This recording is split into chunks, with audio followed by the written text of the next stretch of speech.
Hey, I'm Sarah, and I was just sent this electric duster. No need to buy these over and over again that you have to keep replacing. Get rid of that.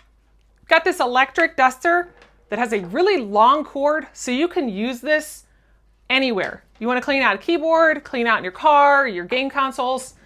All you've got to do is just plug this little guy in, and you've got endless air, so you won't have to keep repurchasing something. It has several different tips that you can use for it.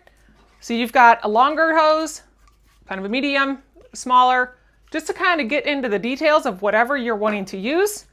You have a little pair of earplugs in case that noise bothers you, because this is a really powerful machine. And you have an extra air filter. So I'm going to bring you in here close so we can watch this thing work and take a look at all these little tips. So here's the product up close. You just have your simple power button. You've got your filter underneath, and you've got a nice pad on the bottom for it to be able to lay on. Then your top here, each one of these just kind of fits inside the groove, and then you turn it to lock it in place. And then whenever you turn this thing on, it is a 350 watt, and it's at 95 CFM. That is a lot more than any of the cordless ones, because the cord just gives that extra power. So let's click this on, and we will see it go. Whoa, that does go.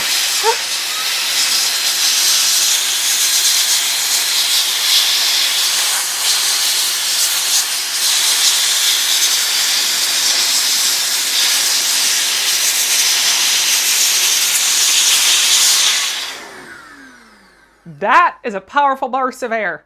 I mean, it'll just blow anything off. This blow those right off the table. That is a lot of force for this little guy. I like how when you turn it on, you actually do have to hold down on this, so that way it doesn't get away from you. So it just is a nice little press and go.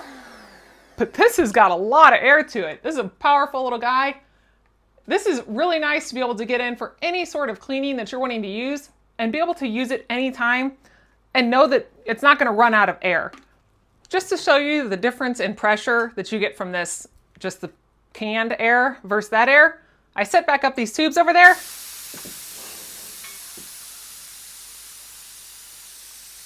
And it doesn't even want to push over that last container. Now you put this guy on it, it has absolutely no match. It goes off the force. So that is a huge difference that I just wanted to point out in the differences of these two things.